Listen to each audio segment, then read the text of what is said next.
Hey kids, it's time to get some SML podcast all up in that.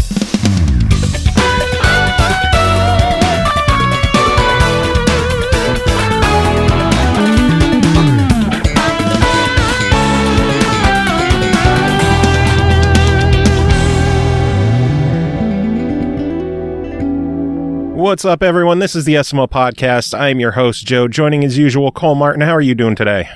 I'm alive. Whee! Is that just your go-to every week that you're alive? I mean, you know, you have to be reasonable about life, and sometimes being reasonable means being happy you didn't wake up dead. True, for the most part. Yeah, so sometimes you just wake up and you go, you know what? Fuck it. I made it another day. Let's roll. And you be happy with it because that's what you got. True. Very true. So what's new in your world this week? I'm getting ready to ship my daughter off to a college for 4 days. So that was where my whole day went, was just prepare her to go away for a week. Again, this is the second time in like 2 months that she's gone away for a week. Why does she keep leaving you and running away? Something about amazing opportunities that are available to teenagers in impoverished areas. I don't understand. Stupid. This sounds like a scam to me. I don't know. I don't buy it. Yeah, they're going to let her go to the University of Kentucky for a week. Oh, and nice. she will live in a dorm, and she will participate in the state's 4-H conference because I have little agricultural nerd kids. And why am I not shocked at that? Why am I not shocked?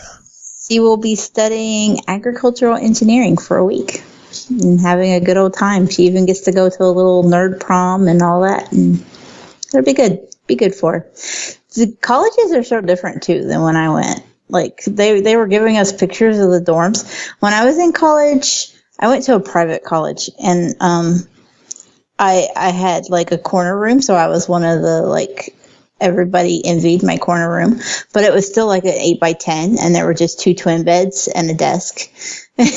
And me and my roommate hated each other, and I threw her alarm clock out the window when she was gone one weekend. Nice. Yeah, but like now they're like sending us pictures of the dorms, and it's like, oh, and you have a little kitchenette, and you have a bathroom is shared between 4 people. And I'm like, we shared a bathroom with 40 people? What the fuck is this for?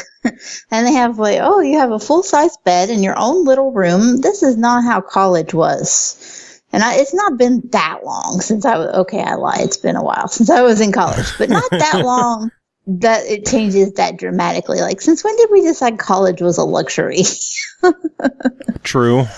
Then again, I think society and corporate greed and the world and the evils of the world determine that college is no longer a right, but it's something that you must fight for. I don't know. I hate that whole prospect. Like, I went on a scholarship, but I was a nerd. I don't think anybody's surprised by that. And I worked my ass off, and I only barely got in. I had an ACT score of 32 out of 36, and I only barely got in. I don't even know what ACT is. It's like the ACT, but a little different. It's a big standardized test that you take for college admission. We just did the SATs when I was in school. They don't even offer the SATs around here. I'm dating myself there. Oh, God. Yeah. What the fuck do these kids do these days? We had to go 3 hours away just to take the ACT. And so, and it wasn't, like, the SAT wasn't even a thing. Nobody here takes it. It's just not even offered. I'm old. So, I don't think it's a matter of like, an age discrepancy either, because you only got a year or 2 over me, I think. But it's just because of the area we're in. It's just not a thing. They just legit don't expect that many kids here to even make it into college. I had a realization last week that number one, school was making this huge ordeal out of like graduation and you know, they had like a little social and everything. And I dawned on me, I was like, they're fucking imitating high school because they're expecting a lot of these kids to not even get to go to prom and graduation at the high school level. Because I was like, wow, they are really going all out. Yeah, that's why. They don't think these kids are going to make it. I don't know how to react to that. It's true. And a lot of them don't. It's just the way it is here.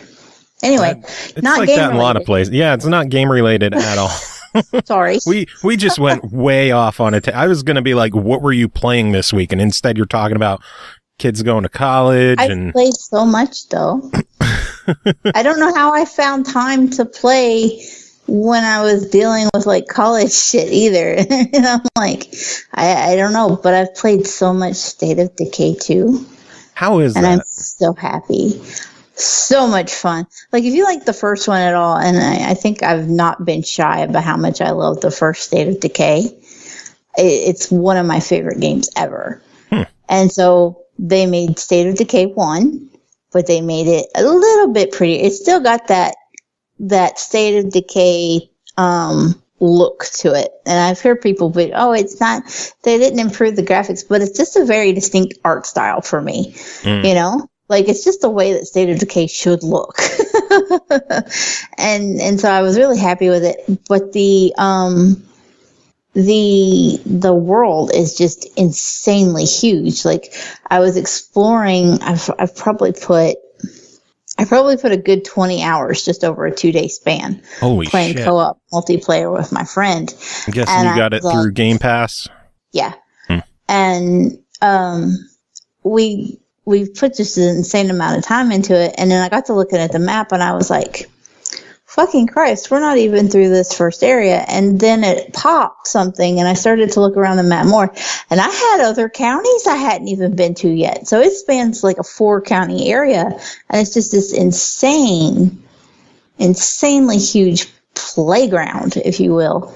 And I just was not expecting it to be, even though everybody's like, oh, it's 4 times larger. It's literally 4 times larger. Well, when someone says it's 4 times larger, I would expect it to be 4 times larger. Yeah, but I mean, like, I don't think that when you hear, it's 4 times larger than the base game, you don't really have like a number to put to that, right? Like, what's 4 times an imaginary county? You know? True. 4 imaginary counties. Yeah, but when you get into it and you're like, it's just immense. It's just the scope of it can be very daunting. And now I'm like, oh, great. This is where like the next 4 months of my life are going. I got to play it. I picked it up last week at Best Buy, and, the reason I picked it up there, first off, is because, that whole Gamer Club discount, which we're going to get to momentarily, but also because they had a Steelbook. And I'm a whore for Steelbooks. This is one of the only games where I've actually legit wanted the collector's edition. Not because of the mask. I hate the mask. That was a dumb The collector's edition didn't even have the game. I hate that shit. But I liked the Steelbook this time around, and I wanted to like little brain placeholder. I have a Bronto gas sign hanging in my living room. So it needs something else to go with it. I also have some State of Decay stickers, but my Bronto gas sign is lonely. But, and I was such a nerd because I got into the game, and the first time I saw Bronto gas, like, I had my character jumping up and down going, look. Did you hear the news about the Best Buy Gamer Club thing? I believe you told me about it, but would you like to tell me some more? They murdered the program. Earlier this week, just out of nowhere, a bunch of people online were like, hey, our Best Buy just pulled all the Gamer Club cards. They pulled all the signage. They just, one day, out of nowhere, they yanked everything. They set it so the systems could no longer process new memberships or renewals. So if you already had it, and you wanted to re-up for another 2 years or whatever, you were out of luck. Like, they just murdered the program completely. Some people have said that they're apparently or allegedly going to work on some kind of new program, and other people are just accepting the fact that this was probably a massive money sink for Best Buy, and they're just cutting their losses and ending it. And I'm just pissed because I have given Best Buy so much business with that Gamer Club program. And I wish... Was there any notification that it was going to end, or was it just... Nothing. Like, people walked in, tried to up, and were told no? I don't even think people went in and tried to re-up it. It's just employees there posted the email that they got that they were ending the program. They posted pictures of all of the cards and all the signage in the back that was pulled off of the shelves and like, hey, we were told we got to pull everything. Like, it's over. And like some of the employees were trying to re-up their membership. Employees who work there were trying to re-up their membership and they couldn't. It was just shut down. I feel incredibly lucky that I renewed my membership last month. How long is it good for? And what if 2 they years. stop the program before your 2 years are up? Like, They've said that they are going to honor everybody's current memberships. So if you have a membership, you will get your 20% off all games until your membership expires. So I have until April 2020 to buy fucking everything at Best Buy. And as soon as that's done, fuck, I don't know. I guess I'll go back to Amazon and do my pre-orders there, even though their collector editions don't get discounts anymore. That's what I loved about Best Buy. Didn't Amazon Prime cut the 20% out for collector's editions and stuff? Yeah, they cut it for all collector's editions, and now it's only for pre-orders. It used to be for games 2 weeks after launch as well. Yeah, I remembered that too. Yeah, now it is pre-orders only and no special editions at all. And like even, Best Buy even did stuff like Amiibo, you could get 20% off. I used to get all my Amiibo there. Was it anything gaming related or no, like consoles stuff too? No, not consoles, no accessories. It was pretty much just brand new games were 20% off. And for some reason, Toys to Life stuff were included in there. So like Lego Dimensions, Disney Infinity, Amiibo, those were all included in there. But yeah, I am super bummed. I love that program. I spent an ungodly amount of money at Best Buy, mainly because of that program. Because, if we're going there to buy a game, why not get other stuff there as well? We bought our movies there. Ashley bought a new Fitbit there the other week. Just now we don't have a reason to do that anymore. Yeah. Well, that technically is so in 2 odd years. that they just nipped it for no good, like some kind of explanation or maybe just a post on social media, hey, we're discontinuing our program and sucks to be you. I'm thinking the main reason they didn't give anybody a heads up was so that people didn't rush there trying to re-up their membership for 10 years. Yeah, that makes sense. Because if I knew it was ending, I would have been up there that day and be like, give me 8 more years of this shit. Here's $120 bucks. I don't care. If it was a money sink for them and they were losing that much money on it, I wish they would have gone back to how it originally was. When it first came out, it was $120. And even then, I thought it was completely worth it because you got 20% off all new games for 2 fucking years. Yeah. Now it's over. And if you buy a lot, then it evened out very quickly. Now it's gone, dead and buried and over. And I am sad. I'm sorry, Joe. On the bright side, I do have, a year and 11 months left of my membership, so I got to make the most out of it. So if anyone needs any games and you want to save 20% and you never got your membership, I'll hook you up. But that's not all the news this week. Over the past few weeks, we detailed all the games that were leaving Game Pass at the end of this month. We finally found out what they're adding next month, and it does not make up for 25 games. No. There are 6 games being added next month, which, I guess quality over quantity, because it is a fairly solid lineup of games. You got MotoGP 17, Mega Man Legacy Collection 2, The Technomancer, Wasteland 2 Director's Cut, and Disneyland Adventures, which is a Play Anywhere game. And then you're also getting Next Up Hero, which is another brand new release. So. Oh, that's a new.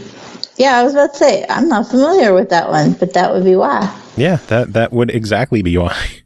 So yeah, 6 games are added. That does not, though, justify 25 games I know. being pulled. I think the main reason so many are gone is because it is the 1 year anniversary of Game Pass. And a lot of people are wondering if, at E3, maybe they'll announce some new games and be like, yeah, this game right here, you can get it right now on Game Pass or shit like that. I feel like that's kind of the way that Microsoft has been going. They're taking like the Nintendo approach when Nintendo just announces shit and goes, oh, by the way, you have it tonight. You know, like I'm fully expecting a lot of that. That's at the E3. Best part of every E3. I expect them to be like, hey, check out our new avatars. Oh, they're ready right now. And then just flip a switch, and everybody starts downloading new avatars. Whatever voodoo goes into making that happen. I don't see people getting too excited over avatars are available right now. Okay, what are they good for? You can look at them. I feel like something major has to be going on with the avatars to justify why they've been so delayed.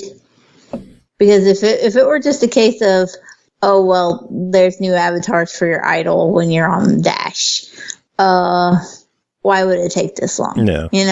There's something going on with avatars that I can't quite put my crooked ass finger on, but it's there. Well, try pointing in a different direction and maybe it'll work out right. Surprisingly, I thought by now we would also have news on the PlayStation Plus and Games with Gold lineups for June. We're a week away from the next month and we haven't heard anything yet. I wonder if there's something big there as well that they're like, well, we don't want to reveal it too early. Right, because it had been getting earlier in the month that we found out what we were getting. But now we're literally a week away and we still don't know. I would say Tuesday is probably when we'll hear, but I suspect they may be pretty large. And generally, I have a tendency to be wrong, but generally, they throw in some kind of bonus when it's E3. So that would be nice. It'd be nice to see something big. I would expect to see either it A, be something pretty impressive, or B, we just got a bonus. Here's another free, inexpensive indie game or whatever. But or maybe 2. Or maybe they're going to go, hey, look, we're upping it and you're getting 3 games a month now, instead of just 2. Or who knows? Shit happens. And E3 is like a magical time. It's like gamer geek Christmas. And anything could happen. Like, we can speculate about all kinds of shit and none of it will touch what actually comes out of E3. What do you think we're going to see out of E3? Avatars. Is that just you're hedging all your bets on avatars? Yeah. Avatars in there right now. You get an avatar and you get an avatar. Everybody's getting avatars. But I do think that there will be a greater focus on games. I know that a lot of people aren't expecting much as far as games go. They go, well, there's not been a whole lot of leaks as to anything, and maybe they're gonna buckle up and we won't hear anything about games until next year because of development cycles. But I think they're gonna just surprise the shit out of us, and I just think we're gonna be like, oh, and then they're gonna be like, and it's right now in Game Pass. A lot of people think that they're going to be like, Crackdown 3, here's a new trailer, and it's available right now in Game Pass, motherfuckers! It could very well happen. It could. But then again, Crackdown I don't know how to feel about Crackdown. I really don't. Like, I think Crackdown 3 has been delayed and held up so many times that if they come out and they're like, it's coming out November, whatever, if this year, people will be like, oh, yeah, cool. But if they came out and they're like, it's available now, everyone would be like, fuck yeah, Crackdown, let's fucking play this. Right. I think the thing that's funny about Crackdown in retrospect is that when they showed the trailer, everybody turned their noses up like, oh my God, it's too cartoony. What is this shit? And then Fortnite became a thing. And when I look back at the trailer for Crackdown, I'm like, okay, It's a very similar art style. And I find it very amusing that everybody complained and bitched. And lo and behold, like, I wouldn't be surprised to find out that they've delayed the shit out of Crackdown just to change the facial construction to try to make it a little more realistic. And then, like, now everybody's going to be like, what's this? What is this, PUBG with orbs? It looks too serious now. What happened to the cartoony all look? The fun? Because, Fortnite's changed what people want for. Maybe they've delayed the shit out of it to put a battle royale mode in it, like everybody else. I swear, like, you can make a drinking game out of the word battle royale, the phrase, and people would die. Probably. There would be deaths on your head if you post that drinking game for E3. Every time somebody says battle royale, take a shot. And it could be like, what's the weakest alcohol you can drink? Like a wine cooler? Zima. You can just take shots. Yeah, you can take shots of Zima and you're still gonna fucking be in the hospital when it's said and done. By the way, Zima's back in stores. What the hell's up with that? Is that a thing? I've never had it. I don't even know. I've never drank beer. Like, I just went straight for hard liquor, and then I tried to get drunk, and it didn't work, and I never tried it anymore. Zima is basically like an alcoholic Sprite. Yeah. That's about that's it. That's not the one that's no alcohol, right? It has a little in it. Oh, What's the one that actually has a decent amount of alcohol in it. It just... Is it really? Got a bad rep for being a pussy drink, so I don't know. I have some in my fridge because my buddy Ian was here last week, and we were in his store and we saw it and we're like, oh my god, I can't believe Zima's back. It's $10 for a 6-pack. We have to do this, don't we? What? Yeah, seriously. And we're like, we have to do this, don't we? And like, yeah, I guess we have to. And we each had one, and it was just like, it tasted like sadness and regret. To be fair, isn't that how beer is supposed to taste? Yeah, usually. Okay. But yeah, Zima has no relation to games, so we should probably swerve back over to games a bit. I'll read my next news bit exactly how I have it written down. Battlefield 5 announced this week will not have loot boxes. I'm sure Cole has more info on this game.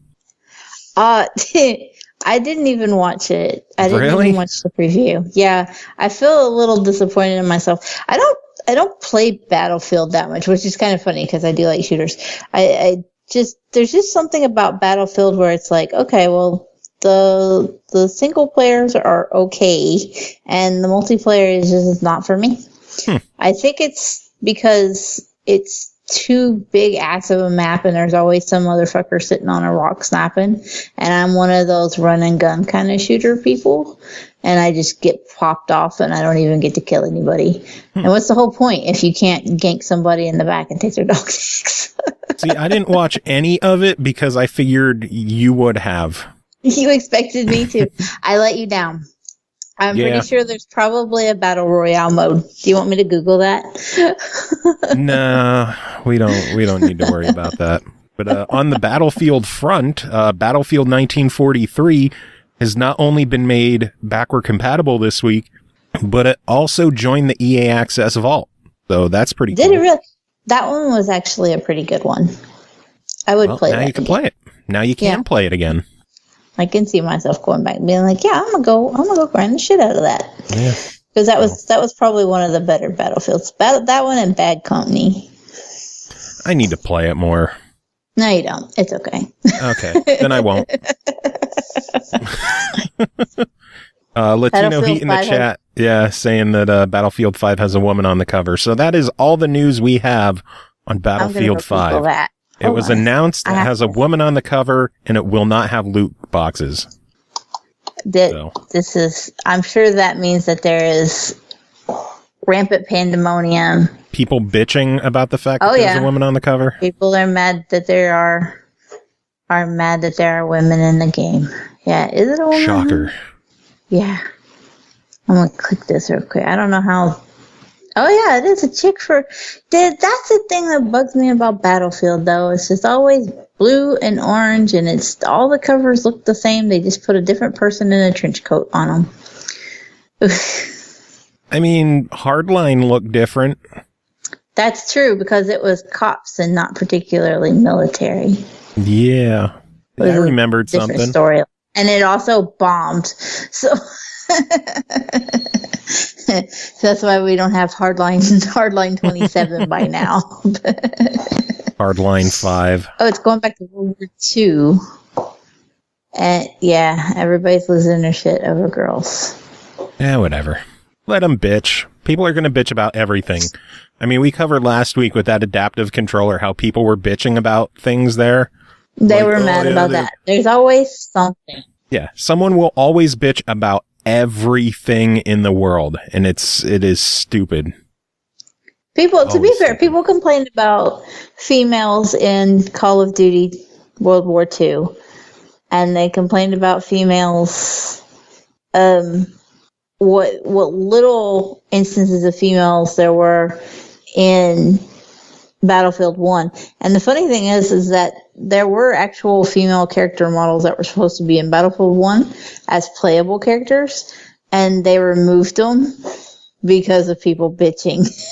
So I imagine that the people bitching because they removed them, because of other people bitching, it's just come full circle, and now they're trying to rectify it, put a female on the cover, and people are going to bitch about this, and then there won't be females in the next one, and then people bitch about people bitching. And people bitch. It's just a cycle of salt and hate. Pretty much. That's the internet. Pretty much. Let's see. Last bit of news I have is that Nintendo has apparently reapplied for the trademark for N64. People aren't sure if this is them trying to protect their IP or if they might be hinting at an N64 classic.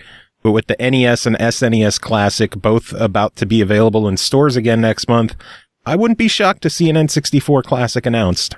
Yeah, that's pretty much a given.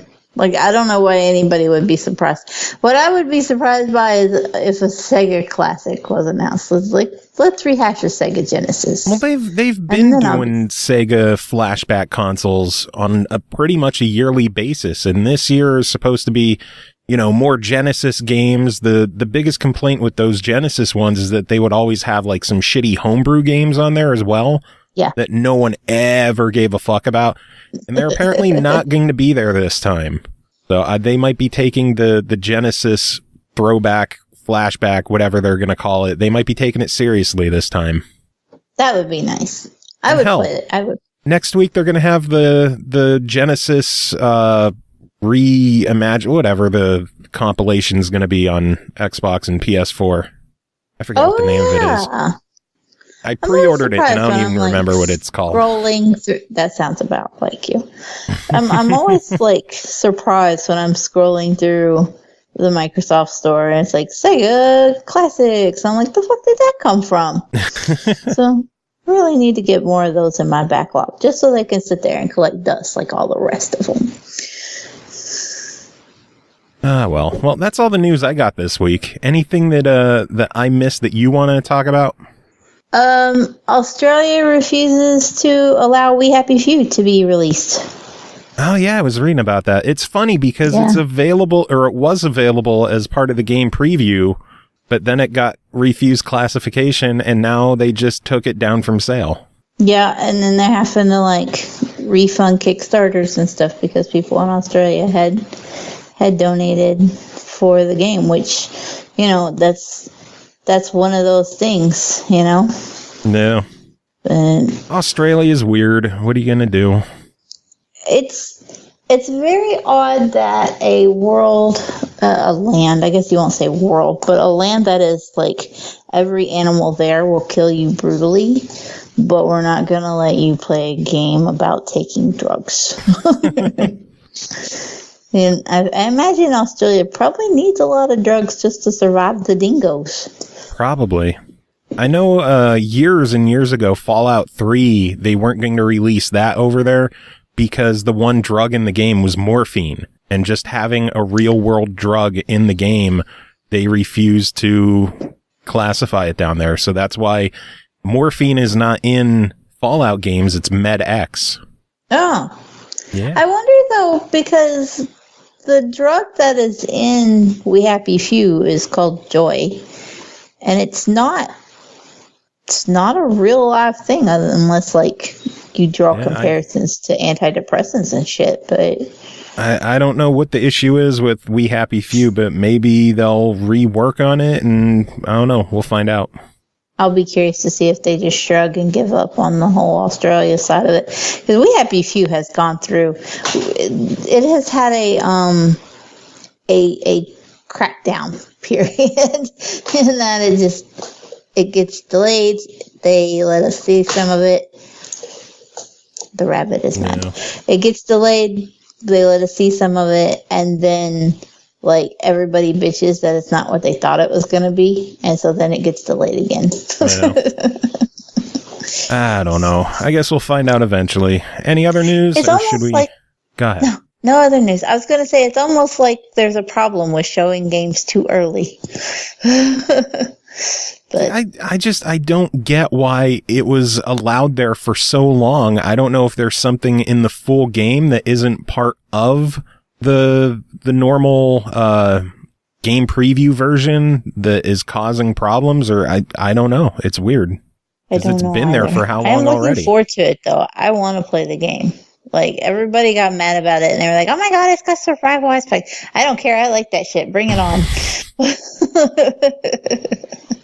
Oh, if only they had dongs like Conan does, or doesn't. We don't get those. Yeah, I was going to say, we don't get them either. It's like, I got the dongs. Realistically, America can't bitch about other countries having strict rules about what can and can't be shown, because we can't have dicks on Conan. So, and there's dicks in other games, so I don't see what the fucking deal is. I don't know what happened there. I don't know either. But yeah, just do what I did and switch your console to UK and reboot it and go to the fire up the game and go to create the character, and it'll be like, you need nudity DLC to have this, and it'll load up the store, and then you download it, and then you have dicks in your game. That's a lot of workaround for a dick, though. Dicks, but you get dicks. It's true, and vagina lips. Dicks and like hoo-has. Everybody gets hung up on the endowment slider for the dicks, but if you're a female, you get to pick how much of your beef curtains show. So that's a thing. I didn't even. Do they have a slider for that for the females? I didn't think they did. They had a boob slider. I do believe there is a slider for the lady bits. Oh my god, that would be incredible. Now I got to fire up the game and check. Yeah, you'll have to let me know for sure. But nope. I am fairly certain there was a slider for the lady bits beyond just the boobs. No time in chat saying you got to work for your dicks, and that's very true. You gotta put the work in if you want the wangs. No. That's not how it works. And I can verify this, that as a female, dicks are just there. They're plentiful. Anyway, we have a giveaway to take care of. Should we do that? Mm-hmm. I like doing giveaways. We were on Twitter this week, and we were asking people to send us an email about what their favorite shmup and shooters were, because we have a couple of codes for Atomic Heist to give away. Oh. And, let us start with these emails, because the first one is from Aroto Tomato, who says, well, shit, that's a hard question for me personally, but Ikaruga comes to mind. That game had it all. Fast-paced shmup action, but you also had to change the color of your spaceship to absorb bullets. I believe it was black and white, and with black you absorbed white and vice versa. There's another one on PS1, I believe it was Raiden. It had the weirdest cast of characters I've ever seen. They were all piloting jets and stuff, but one of them was a ninja pilot. The other had like two twin teenage sisters, and another one was a dolphin with a hat. A literal dolphin, too. And the powers were nuts, but the one that stuck with me was a giant Russian doll that destroyed everything. Those dolls that you open and there's another doll inside and another until they were very tiny. Double Fine made a game about them. I hear it was alright. Believe the name was Stacking. Anyhow, here's the receipt for the $200 of Viagra shipment you asked for. P.S. Forged in Fire looks sick. I'll check it out. Thanks. So fucking weird with the emails. And then next email, also from Maroto, who says, this is part 2 of the email. As I pressed send, I remembered a traumatic experience I had with Ikaruga. Not only was it my first shmup, it was the first game I played with my brother. We decided to reinvent the co-op genre, so we had a one-player game going, but every time he changed his ship color to white, he would give me the controller, and when I changed the ship to black, I would return the controller. It ended as well as expected, with him yelling at me to do better, and eventually we were both so pissed we started throwing the controller back and forth so hard it hit the wall and broke in half. Ah, brotherhood. Am I right? I don't know. I don't know if that's what brotherhood is or not. Oh, boy. Anyway, next email is from John Harvey, who says, my favorite shmup, I hear you ask? I'd have to think about that. As a kid, I did have a lot of fun playing Super Probotector, that's Contra 3 for our American friends, battling through the two-player mode with my brother, dodging bullets and explosions, working together to take down huge bosses and save the Earth. Good times. Loved Axley, too. One of the most memorable scenes always stuck with me because I found it so impressive at the time. There was a level where you fight an ED-209 clone, a bipedal tank that shot a laser beam that blazed towards you. It would fill 1/5 of the screen with a white hot purple tinged energy lance of death. Fortunately, it was a well-telegraphed attack, plus the Mode 7 sections were cool as fuck. I also remember being impressed by Gunstar Heroes. My friend had it, and I was always a bit gutted that I never got to spend more time with it. Recently pre-ordered that Sega Mega Drive Classics game. That's the one we were talking about. And it's one of the included titles. It's taken more than a quarter of a century, but I'm finally going to get to play through, and I won't have to stop because my friend's mom says it's dinner time. Gunstar Heroes was released by itself on the 360, so you could have just got it then. Could have got it and got achievements for it. Yeah, seriously. And it was a fairly easy completion, too. So if you want your 200 points, you could have gotten it. Anyway, although I wouldn't call it a favorite, the shmup I probably spent the most time with was a title called the Shoot 'em Up Construction Kit for Commodore 64. It was what it sounds like. Came with a preloaded game that could be modified in almost every way. We got a book of sprites from the library and literally spent the whole summer holidays changing enemy designs and movement patterns, building backgrounds and creating custom bosses. What we ended up with was a hodgepodge of conflicting styles ripped from various genres and franchises. We jammed them all together into an epileptic, fit-inducing, license-violating, psychedelic mess, but it strengthened an already blossoming love of video games, so that's good, I guess. My true favorite is a bit predictable and boring. It's R-Type, preferably the later ones with the different ships and power-ups, and any decent version will do. The original R-Type was the first shmup that, for me at least, wasn't just a straight pew-pew with your laser guns from the front of your ship. And I laugh at that, but every time we have any kind of a shooter that I tweet about with reviews, I always put hashtag pew-pew, because it just makes me giggle.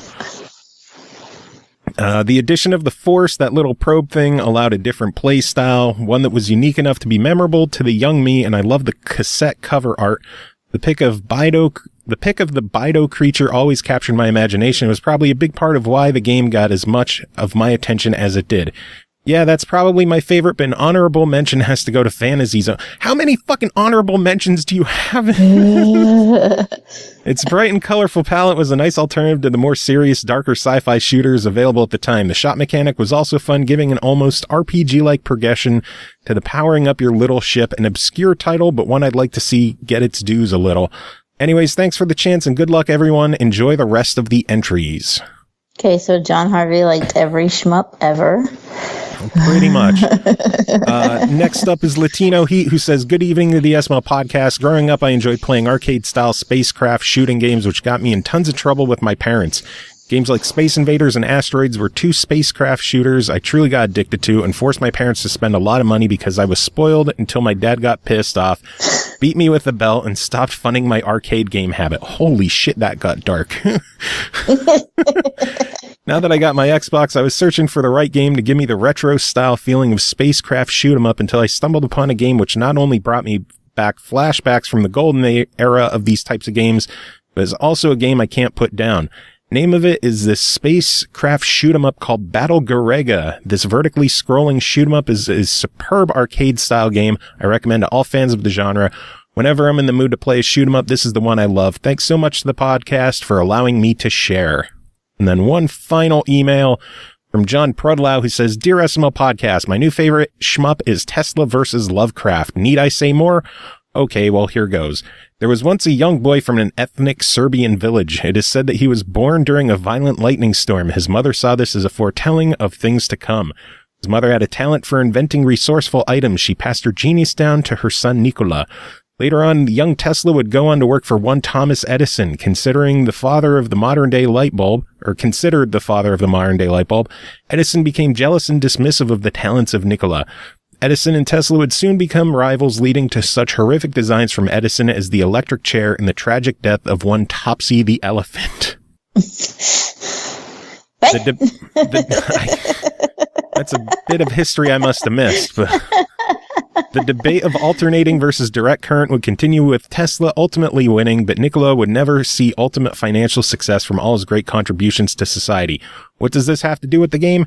Not much, because it's a cool shoot 'em up where you kill hordes of ungodly creatures, created by the cult favorite author H.P. Lovecraft. Oh yeah, the music's pretty cool too. Game highly recommended for those who have hours to kill and don't have direct current electricity running into their house. Cheers, John. Man, good stuff. So 4 people. Yeah. Everybody gets code? I got 4 codes, so it works out perfectly. I made this list for nothing. Raider Biz in chat said that I forgot to email you guys, and he said he'll just wait for the next one. It's a good thing he did, because I didn't want to have to pick a winner. Yep. But pay attention to the screen, because maybe another code will follow up on it. I don't know. We'll see. I don't make no promises because I don't have control of the codes, but it could. See, referring to it during the show doesn't help because no one listening to the show afterwards knows what the hell we're talking about. That's okay. You can edit it. What time is it? I'm not going to edit. Fuck that. That's way too much work. Then these people should come watch us live so that they can get in on the occasional code drop as well and the tomfoolery, and maybe give us biddies so that you can get a better computer. Yeah, that would be good. Biddy to refitty my shitty compitty. We've been stuck at 7% for a while. I'm hoping that goes up eventually. But either that or more subs. Y'all can just, use your Amazon Prime. Give me some free subs. Give me free money. I want your free money. Oh, I forgot to mention that during the news. Shit. What? During this week, starting today until next week, if you log into Mixer, you get a free sub. Ooh. To use with the channel of your choice. That's pretty cool. Yeah. Too bad we're not on Mixer anymore. Yeah, or partnered. See, if I would have had an option to partner with Mixer instead of going with the affiliate on Twitch, I would have. But it is so hard to get a partnership on Mixer. It is. I think that their metrics are pretty fair, but still, it's not an easy, because they don't count like, if you get rated and people send a ton of people to you. Right, No Pulse is right. Yeah, I think you have to be over level 10 to get the free sub, which isn't that hard to do. No. But like the raid spikes from, having a bunch of people directed to you don't count, which again is a fair metric. It's just tough. Yeah. I don't know. I know No Pulse is bummed that we're on Twitch now instead of Mixer because he prefers Mixer, and I liked it too, but if I could earn a couple of bucks on Twitch being an affiliate, I got to go for it, right? Yeah. Because I'm poor and I want a better computer because mine is fucking awful. So that we can keep making shows that nobody listens to. Exactly. Speaking of things nobody listens to, we should probably move on to the reviews. We don't have too many on this episode. It's been kind of a slow, I don't want to say it's been slow review-wise, but like everything we have has been for next week or the week after. And embargoed to the balls. Yeah. So we only can't even tell you what the fuck we're playing, just that we've got shit to play. So we've got 5 to go through, and that's it. That's it. Only 5. Yeah, that's about right. So we're going to start off with Megadimension Neptunia VIIR, developed by Compile Heart and Idea Factory, published by Idea Factory International, released May 8th on PS4 with PlayStation VR support for $59.99. Uzume Tinubashi, fucking names. I hate when they do that. Zero Dimension's last guardian waged a war against a mysterious evil bent on destroying her world, the colossus known as the Dark CPU. Uzume's desperate cries for help crossed dimensions and reached Neptune, who would leave her world to join the fight. Their fateful meeting would open the path to a new adventure with new friends. With their world saved and peace restored, the goddesses can finally visit your room. Have you ever wondered what their daily life is like, or maybe how they feel about you? Ooh. Yeah, this is a re-release of Megadimension Neptunia V2 from a few years back with some quality of life improvements and new VR features. The main game is what you'd expect if you played V2 because it pretty much is V2. I personally haven't played the original release of it, but the game features expanded and reworked combat mechanics, so players who have played the original will find some new bits to enjoy. That's based on what I've read online because, again, I haven't played the original, but people are saying that, like, menus are better, combat is better, just everything for the most part has been refined and improved to be the best experience of that version of the game. That said, I think the game could do with fewer tutorials off the bat. Seems like every other minute when I first started playing the game was just overly explaining some of the mechanics to me. There were stretches where I would just insist on grinding enemies because I just wanted to play the game and not get overloaded with tutorials. Same with story bits. Sometimes I just wanted to like walk around, fight monsters, and not constantly have story thrown at me and exposition thrown at me. And hey, here's another tutorial because you're going into a village.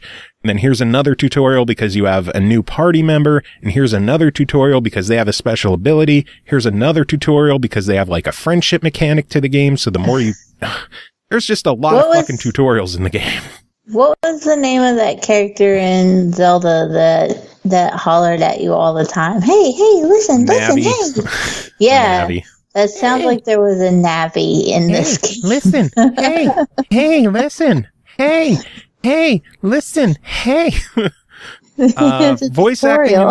Voice acting in the game is a bit hit or miss. For the most part, it's solid, but in battles and exploration sections, you will get tired of hearing the same sound bites playing over and over. Every time you jump, your character has to go like, wee, or jump like a kangaroo. Like, yes, we know you jump like a fucking kangaroo. Just shut up. You don't need to have a sound bite every single time your character jumps in the game. Just stop it. The VR is obviously the most important part of this, since this is all the new stuff to focus on.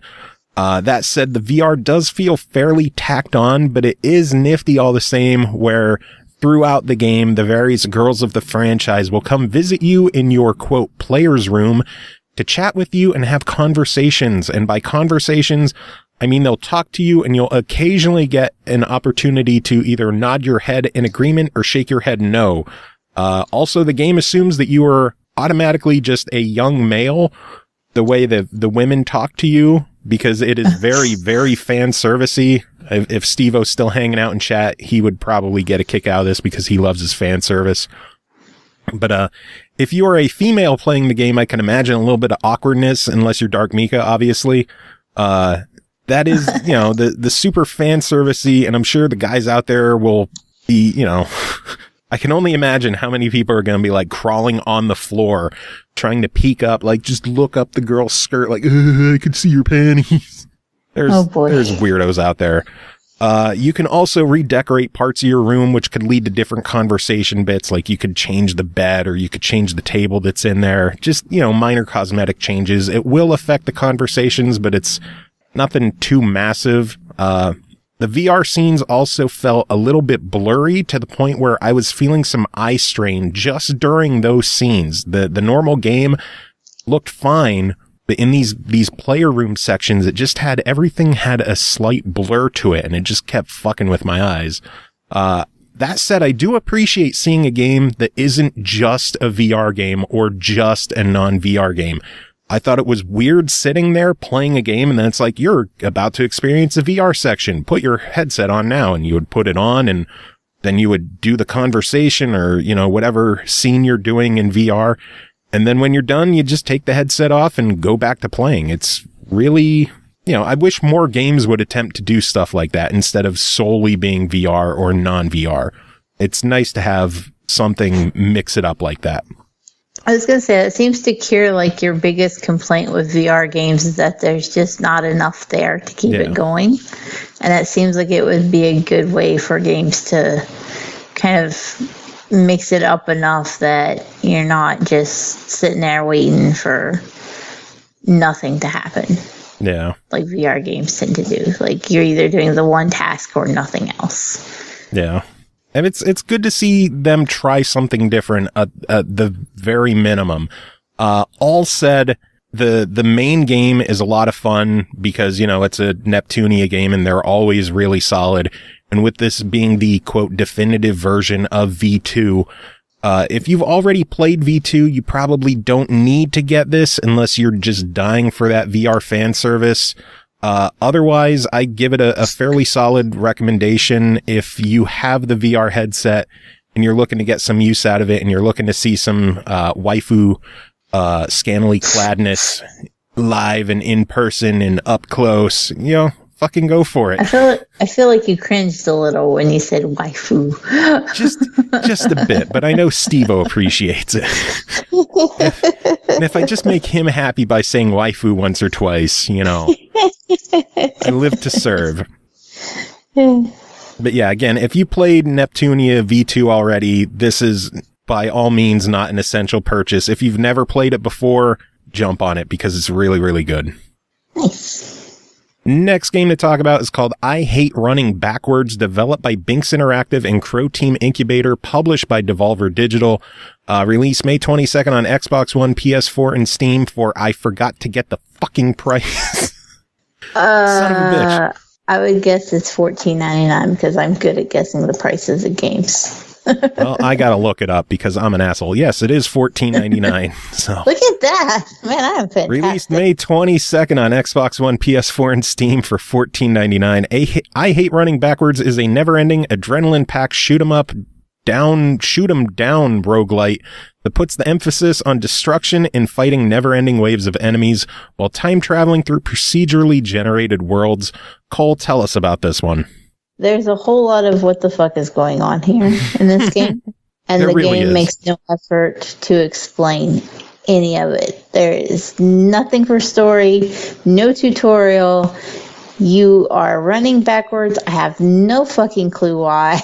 You are going through time portals. I also don't fucking know why. There's just shit happening and I don't understand it. However, my inability to understand why anything is going on aside. This is what you said in the description is what the developers call a shoot 'em down.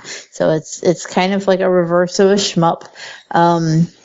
Your character is running backward, moving upward through the playfield, but looking back toward the bottom of the screen. So the enemies spawn at the bottom and then move upward toward the character, and you have to shoot down on them. That's all well and good, except for there's no twin stick shooting in this. So pointing down is the only way you can aim when you shoot. Those enemies do not give a fuck about that, and they will happily run the circles around you. They will end up behind you. They will come at you from the sides, and you're just sitting there going, I can't even try to aim at you right now. That would first and foremost be my biggest complaint, and also why I hate running backwards.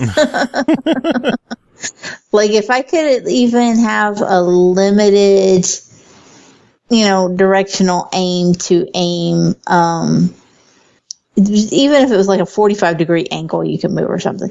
You've got nothing, though. It's just straight down. Good luck. See, I didn't mind it because I looked at it as like a reverse shmup where instead of being at the bottom and flying towards enemies and shooting them, only being able to move left and right, you're at the top and you're running the fuck away from them, only moving left and right and shooting down. I think, though, directional shooting seems to be far more common these days than it used to be. Like, it's not too hard to let us turn left and right a little bit. I don't know. I think it would affect the flow of what they were trying to do with the game, because I think this plays more like a shmup than being like a twin stick shooter. You think obviously. so? Maybe I'm just complaining about it then, because I just wanted to be able to shoot the shit that came at me from the side. That was my biggest complaint. There are a few other quality of life type of issues. When you progress through the level, you pick up these yellow little blocks. This is very much like Minecraft Roblox art style for this game. And so when you shoot an enemy, it turns into these little blocks, and you pick up the yellow ones. They kind of just magnetize towards you, and fill up the bar. And then you get to a boss, you beat the boss, you start the next section. But it does like create like a little shortcut after you defeat a boss. And then you can, if you die, you can go to that shortcut and skip that boss and pick up where you were. This is limited, though, in that it's only saves those shortcuts for your current run. If you shut the game down and come back later and think you're going to be able to jump to those portals, you can't. All that progress is lost. It's one shot or not at all. See, when you mentioned the yellow blocks, I thought your gripe was going to be that you didn't get enough of them to fill the bar up enough. Because that is another problem, too. Yeah, when you fill up that bar, it's not the boss. You get like a level up perk. And I've only gotten like a very small handful of them. That's the thing. Like, it took so long for me to get it filled up that I was to the boss most times. So that was my measure of I'm going to get to the boss because I've almost got my bar full. But I wanted to address the bar and the warp portals being a one-run thing, because there was actually some statements from the devs that these complaints are going to be addressed in a future patch. That's that good. They are working on now. So even though I'm going to mention them as the current issue, they are going to be fixed. They are going to make the bar shorter so that it doesn't take as long to fill up. So then you'll get your power-ups before you get to the boss like I did. Hooray! Yay! And they are also going to make it to where your warps will stay. I think they said they were going to like break it down into modes so that if you wanted to play hardcore as it was intended, you could do that.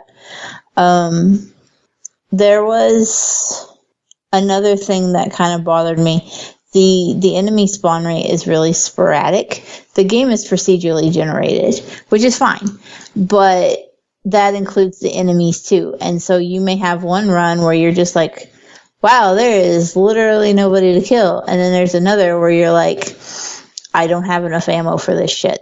Oh my God, slow down. Please, God, please stop spawning enemies. You have to, manage your ammunition. You do have a basic pistol that it has infinite ammo.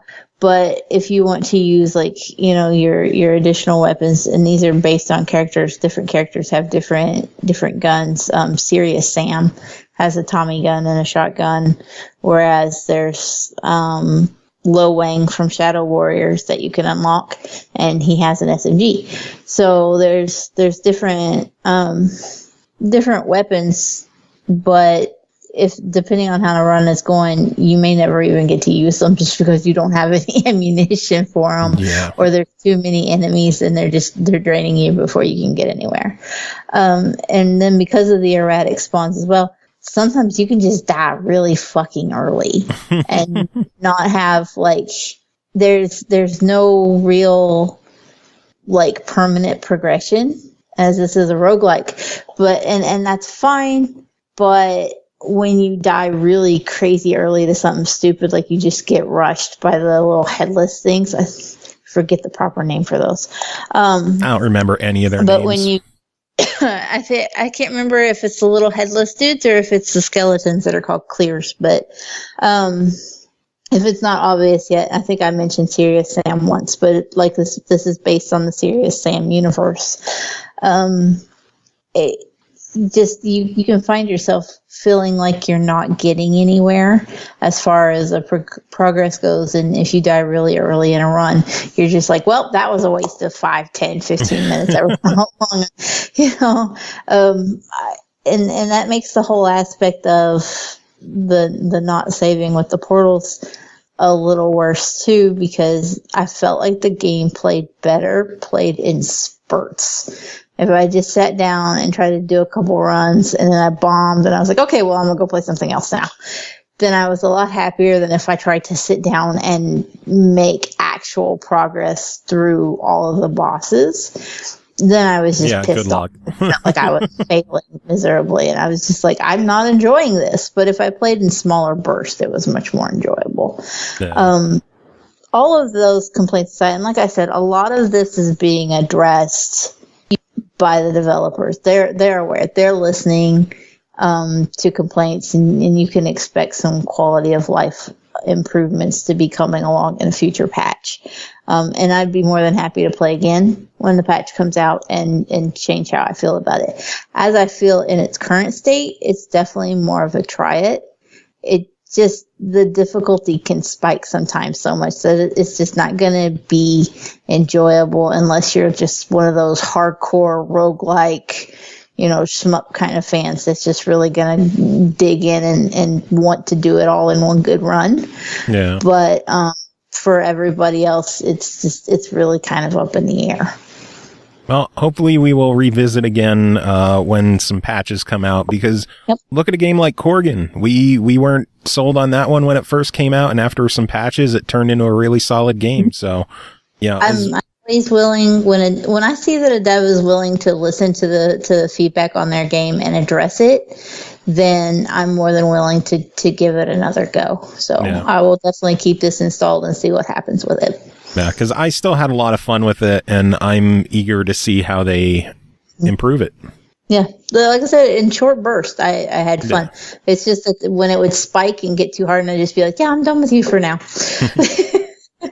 Next.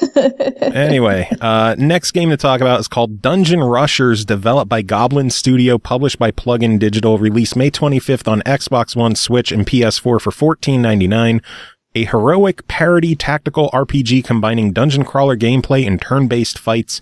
Dive in an offbeat universe, manage your team, and craft mighty gear to equip them. Build your own dungeon by hiding traps and monsters in your galleries, then challenge other players to clean it. Dungeon Rushers is a cool mix of grid-based dungeon crawling and turn-based RPG-style battles. The storyline is pretty enjoyable as well. A lot of tongue-in-cheek humor to it and self-referential quips and comments on like the genre of the game and what you're doing in the game. It's like, oh, well, why are these dungeons here? It's like, oh, well, the dungeon creating monopoly is, they're luring these people in here to run these dungeons and get addicted to finding treasure. And it's a business in the game. Dungeon crawling is a business in this game. The way the game works is you enter into a dungeon, and each dungeon is set up in a grid-like fashion. From the starting point, you move whatever direction or directions are available to you, and just basically hop from square to square until an event happens. Events could be, finding treasure, running into traps, fighting monsters, or finding the exit to the dungeon. Battles play out kind of like standard JRPG battles, where your characters are on the left, the enemies are on the right. There's a turn, there's like a list of whose turn is next at the top of the screen. So I'm up next, or the enemy's up next, or my archer is next, whatever. I do wish it was easier to differentiate between which monster is going when. For example, like if you're facing 3 skeleton archers, they all have the same picture. There's no numbers to differentiate them, so their turns might be spread out in between your characters, and if you wanted to target one so you could kill it before it gets its turn, it's impossible to tell which enemy you're trying to target. They're just pictures, and none of them give any ideas to like which enemy is which. They do have traps that you can disable using different abilities that you have. There's standard event sections, which are randomized, whether it's something positive like HP regeneration, stamina regeneration, finding loot. There could be negative ones like getting poisoned or surprise battles. Each dungeon also has 3 different goals that you can get to try and master a dungeon, like beating it without a character dying, using abilities, or without using abilities, or without using potions. Just, it varies from dungeon to dungeon. Each one will have 3 different ones that you have to accomplish. If you complete them all, you can do a heroic version of the dungeon with some minor changes to enemies and things generally being tougher. Those can be replayed multiple times for treasure. Unlike normal dungeons, once you get the treasure in there, you can replay the dungeons and still end up grinding against enemies and trying to level up that way. I'll get to that in a second, but the treasure at the end of the dungeon you can only get once in a standard dungeon. Progression feels slow in this game. This is my first big gripe. You get very little XP and gold between battles, and I found myself regularly just replaying earlier dungeons and replaying the heroic version of early dungeons just to grind enemies and attempt to level up a bit quicker. Even when I had a piece of armor that boosted the XP gain by 50%, it felt like it was taking forever to fucking level up in this game, because I think it was. I think I might not ever level up again in this game. It takes so long to level your characters up and feel any sense of progression, and it's just frustrating. In between dungeons, you could visit a store, sell items, buy items, also a crafting area that they mentioned in the description. The more you craft of certain items, the more options will open up as you level up. Game could be a little bit on the glitchy side as well. I ran into some bugs. I don't know if these are going to be addressed with a day 1 patch. Obviously, the joys of pre-release games that we cover on the show. I ran into a weird issue where every time an achievement would pop, the game would soft reset. Yeah, I would pop an achievement, go into a battle, and then my game would soft reset. I told them they were aware of the issue. They're working on it, so hopefully this is addressed before the game is officially out. Thankfully, I would never lose any real progress because the game is pretty good with auto-saving. And another weird glitchy thing I've ran into is I've been able to kill an enemy and then still be able to target that enemy, even though it's dead and gone. And I've already, just mindlessly hitting the A button to try and go through the attacks. I would target this dead enemy and just waste an attack, which, I don't know. Overall, the game is a lot of fun. It's problematic, I would assume. Yeah. Again, hopefully these are addressed with a day 1 patch. We're recording this literally hours before the game goes live for real, so it is very possible that they're going to have a day 1 patch that addresses all this stuff. And to be fair, I haven't popped an achievement recently to see if that glitch is still there or not. And as of us recording this, the achievements are not live yet, so I haven't been able to go in and find an achievement to just, target and try to make it happen again. So I don't know if this stuff is addressed. I would hope it is, but, I'm not a... That is a pretty big thing, because it's not like you can turn the achievements off and not crash the game. Yeah, and from what they said, this is stuff that only happened on retail units. It didn't happen on their dev kits. So there was something funky that just acted weird. But again, hopefully it's addressed. I would be shocked if it isn't. Overall, game's a lot of fun. A bit really, really grindy. A lot of replaying the games. If there was a way to just speed up level progression in the game, this would be an absolute 1000% recommendation, because it's a lot of fun. As it stands, it's a very, very heavily recommended try it, and it's a lot of fun. Good. Next game is called O Ascension, developed and published by Extra Mile Studios, released May 25th on Xbox One for $14.99. We're running a theme here.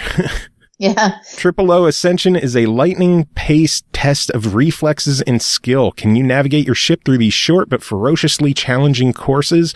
Every millisecond counts in this retro-futuristic world of miniature planets and massive frustration. Cole, tell us about this one as I take a drink of water because my voice is going. When massive frustration is part of the summary, shit is real. And shit is very real with this game. This is one of those, to describe it to start with, each level is placed entirely within us, or not within, but on the surface of a sphere.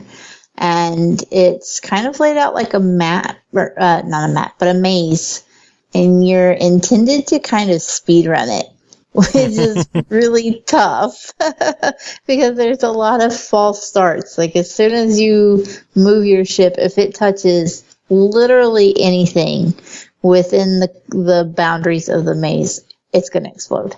And there are some incredibly narrow passageways. There are a lot of hazards to be concerned with. Obviously, in the early levels, it's not quite so hectic. It does kind of throw you to the wolves very quickly, and it's like, oh, go here. And you're like, okay, that's fine. I can move from A to B when there's nothing in my way. And then as soon as you move, the walls close in and crush you.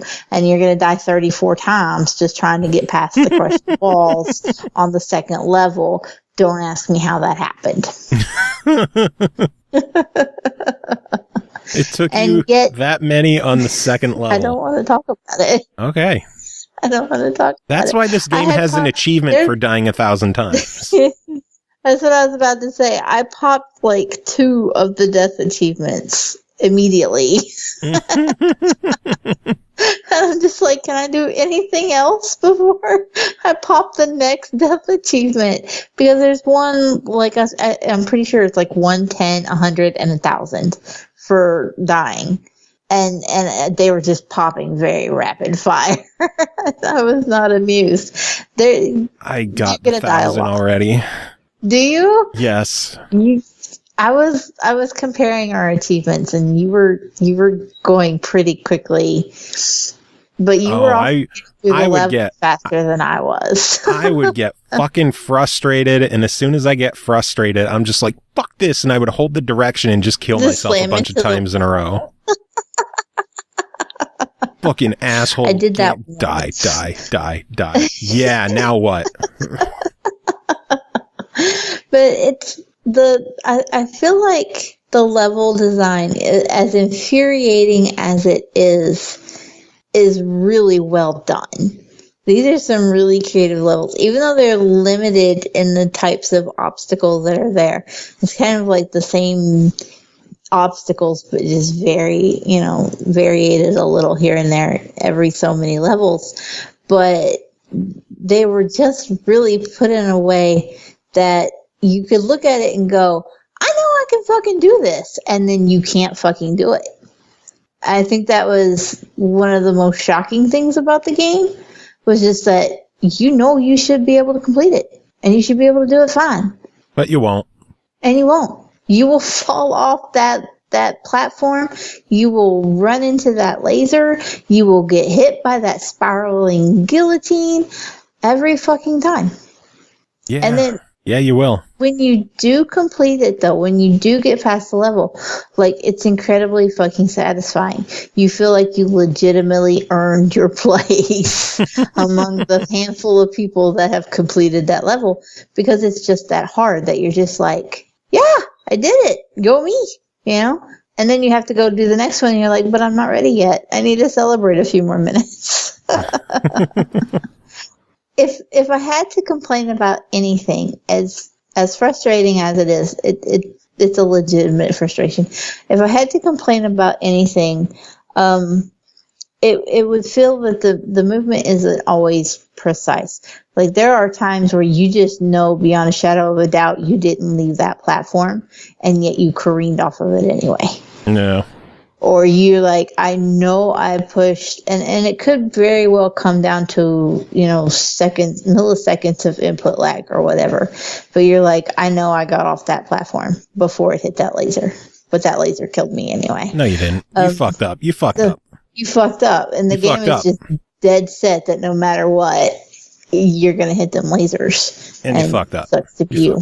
Yeah. So it did feel like, there were a few times where you're just going, and on the reverse, there were times where I was like, I really should have exploded right there. And I don't know how I held on to it. I'm pretty sure I was like 3 foot off of the platform, and yet somehow I got to keep going. So I'm not going to bitch about that. The only real I don't gripe, want it to be made harder. yeah.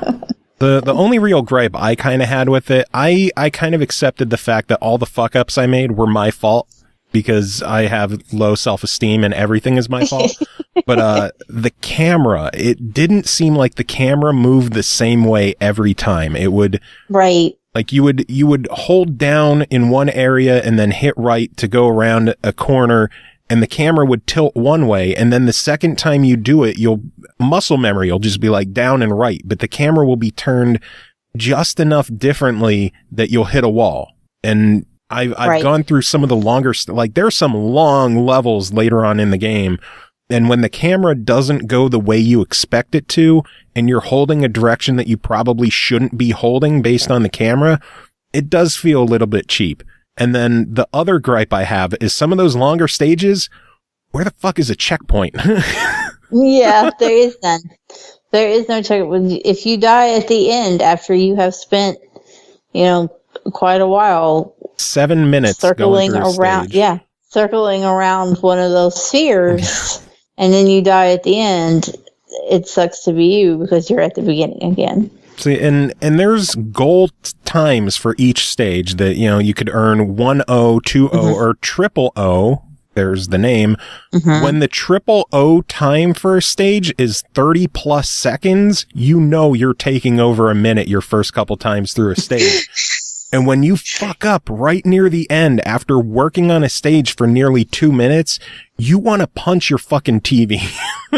Yeah, it is a shutdown. That's why the description of the game says massive frustration. So I can't even hold that as a knock against the game because they warned us that we're going to be frustrated. It is true. And some of the triple O times are a little obscene. I find that when it comes to games like this, and I hate running backwards as well, I feel like developers get to a point where they're so good at the game because they play it constantly because they programmed it, that they forget that average players are going to pick this up and be like, no, I'm awful. I'm not going to put 10 million hours into a game so I can shave off 10 milliseconds. Then again, there's going to be people out there who get 1,000 out of 1,000 in this game and they're like, bring it on, bitch. Yeah, they can fuck off. Make it harder. I want it harder. I've seen there's already been someone who has gotten all the achievements in the game. Like the one for getting triple O times on every stage. When I checked the achievement, it had like a 1% rate. So someone did it. And I don't get it because I fucked up. I fucked up a lot. I fucked up literally over 1,000 times. I have fucked up in this game and I can't stop playing it, which I think is probably it is enjoyable though. I think that's a testament to good design. And like I said, I feel like the levels are just incredibly well designed as well. Oh God, yeah. But like if you get insanely frustrated and then you finally get it and you feel rewarded and you go on to the next, even though you know you're going to be frustrated all over again, and you still want to go back and give it just one more shot, that's good game design. Yeah. Where you're teetering on the edge of fuck everything, but you're still hanging in there. Yeah. Well, $15 on this one. What is your verdict? I do give this a buy it. I actually had a lot of fun. As hard as it was, like I said, that sheer satisfaction when you succeed is plenty worth $15. I agree, and you're gonna fuck up a lot. You fucked up. Yeah, just be prepared to hate yourself, but you're gonna have fun. Anyway, one final game to talk about tonight, and we're doing a revisit once again because we were sent a new code for the game, and fuck it, we're gonna cover it again just because we can and we have time. Is VALA, Vicious Assault Llama Apocalypse, developed and published by Rogue Code. This one released back in March on Xbox for $14.99. VALA is a frantic top-down shooter where you remotely pilot an endless supply of mechs from your ocean carrier offshore of the apocalypse, fighting through the llama hordes to take down the Llamanati. Cole, this is your first time with VALA, so what did you think? This is my first time, and I like I like these kind of games, and yet this was also really fucking hard. You are just constantly under assault by llamas. It's like it's a vicious assault during a llama apocalypse. You would think that could be the case. It's almost like it's there in the title for you. Almost. The game is it's epically insane. It's a really good way to just put it. It's pun fueled. It's a top-down shooter. A game is not going to take itself too seriously when it includes a pun slider. Oh, the puns in this game. You get to decide how punny it's going to be for you. If you don't have that at max, you have a problem. The game never takes itself too seriously, even though it feels like it should be a serious situation. The Llamanati are trying to take over the world because Lamazon has stopped using llamas for delivery and are using drones now. And so you've got your mech and you've got all kinds of vicious weapons to take out the vicious llamas, and there's just unnecessary blood and gore everywhere. And sometimes there's icicles because you can freeze the llamas. and yet it's just not too serious, despite the whole grim aspect of the story. And everything looks dingy and grimy. You're in these cityscapes and there's war and then it's just llamas come chasing after you. Fucking llamas. Llamas everywhere. And you're just like, I don't know how to take this seriously.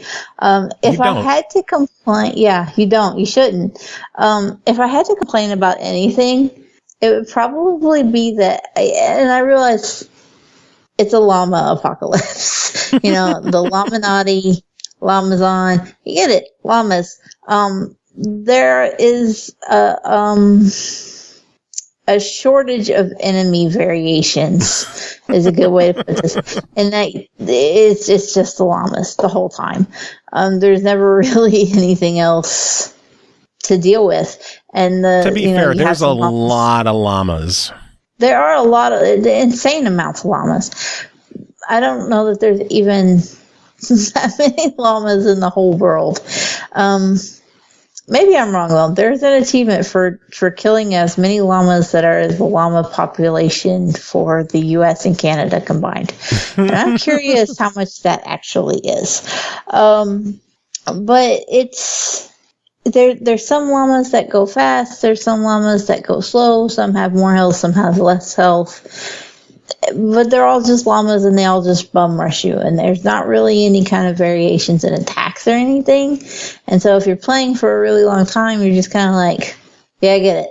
Llamas. Okay. And so this is another where you're just like, let me go through a few stages and then come back later. Yeah. When I need to murder some llamas as a palate cleanser for something else. A fucking palate cleanser. All right, so $15 on this one. What is your verdict of VALA? I do give it a buy. I wish there was some more variations in the enemies, but otherwise it's just fun. It's just funny, goofy, gory, good fun. And it is so stupidly enjoyable. And the puns, oh my god, the puns. I love them. I love the puns, and that's why Carnage loves that game so much as well. I did recall. Twin stick, B, puns. Puns, yeah. That hits both of his, I don't know, fetishes, I guess. Ew. This took a turn for the dark side again. Oh, man. When doesn't it? But that is it for this episode. I like when we have shorter ones. It's nice. Yeah. Nice. I don't know. We're going to play some music. I don't know what I'm picking yet. Maybe more Grammar Club after last episode. But, Cole, do you have any final words to end the show? No, sir, I do not. You got to start thinking of final words because it's going to happen every episode. I'm very tired. Hey, look at that. We got a sub. Hey, Vertically Impaired subscribed for 3 months in a row, so he gets a shout out right at the end of the show. So how's that? Final words? That's our...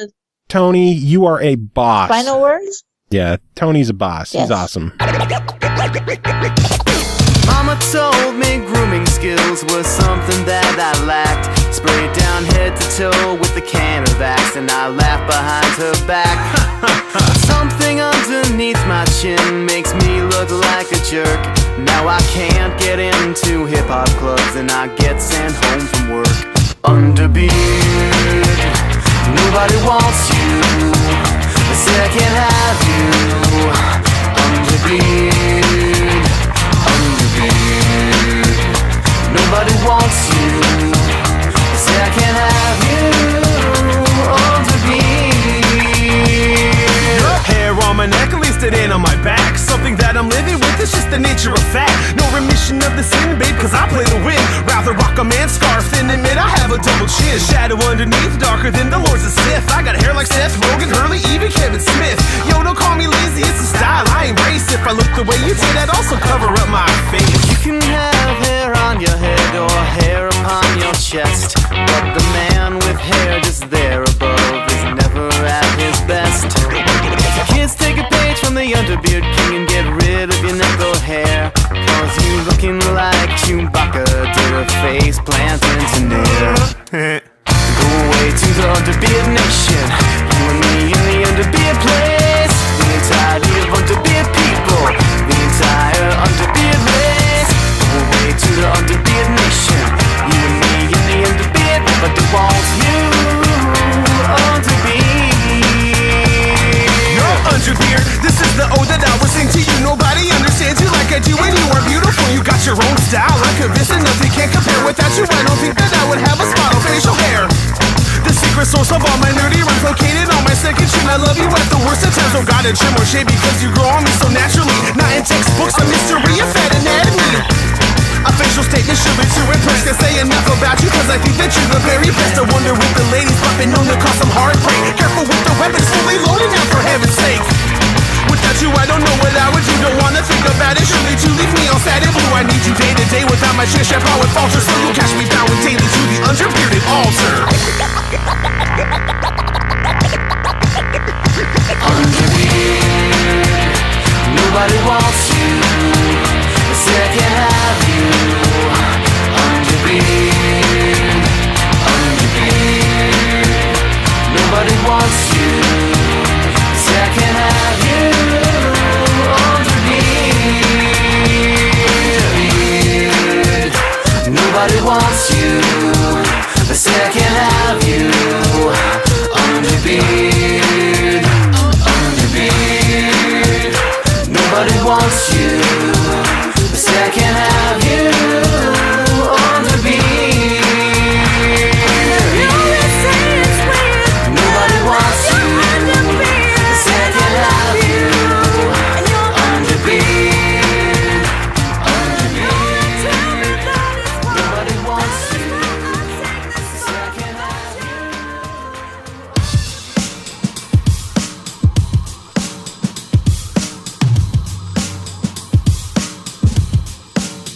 I never get laid, hey, hey, hey, hey. I never get laid, hey, hey, hey. I never get laid, hey, hey, hey, hey. I never get laid, I never get laid, I never get laid.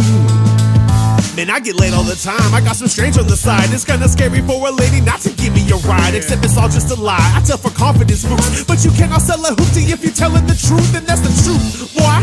Know what I'm saying? You like me not getting love unless that you like me's pain. And I got game, but it's just the kind with dice and pegs. I just wanna tell some secrets in between your legs. I'm sorry, grammar, if you're listening. I'll try a little harder. Know that I could be a player if I were a little smarter. Maybe trick you into thinking that I'm Mika Sweet, or I am Keanu Reeves with a really bad bee sting.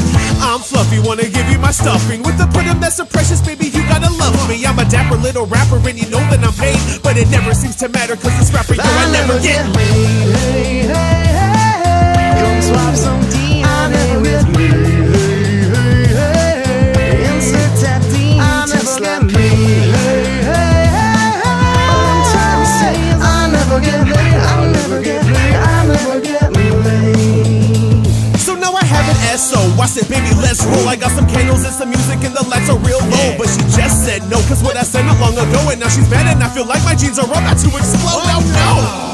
How did did this happen? I was under the impression ladies love them some rapping and the dancing and the clapping, and she knows that I'm handsome. So what if I said her sister looks like Scarlett Johansson?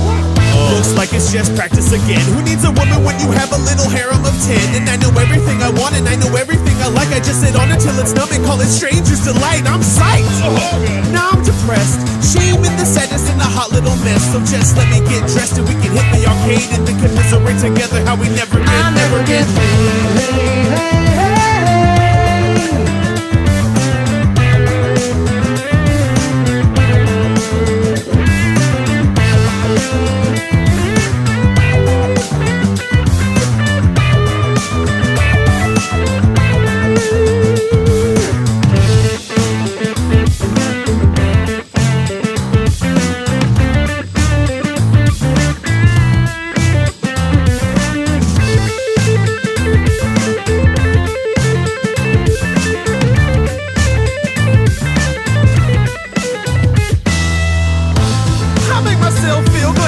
altogether fabulous, avoid the disastrous. Cracks get scandalous, I hope you're not mad at us. Can't sack Troy when the Trojans can't handle us.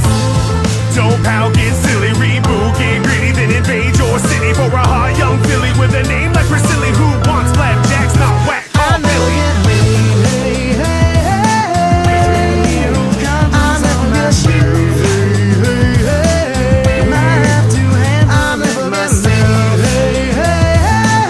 What I'm trying to say is I never get laid. I'll never get laid. I'll never get laid. I never get laid. Hey, hey, hey. I know how to do it. I never get laid. Hey, hey, hey. Forget which home. I never get laid. Hey, hey, hey. I never get laid. I'll never get laid. I never get laid. What I'm trying to say is I never get laid. I'll never get laid. I'll never get laid.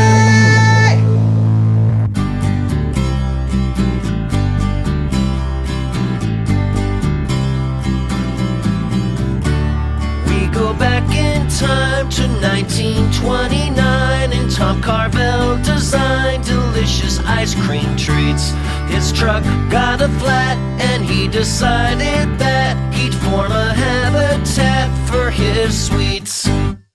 That's right, I want ice cream for breakfast. That's right, too. I want ice cream for lunch. That's right, I want ice cream for dinner. That's right, too.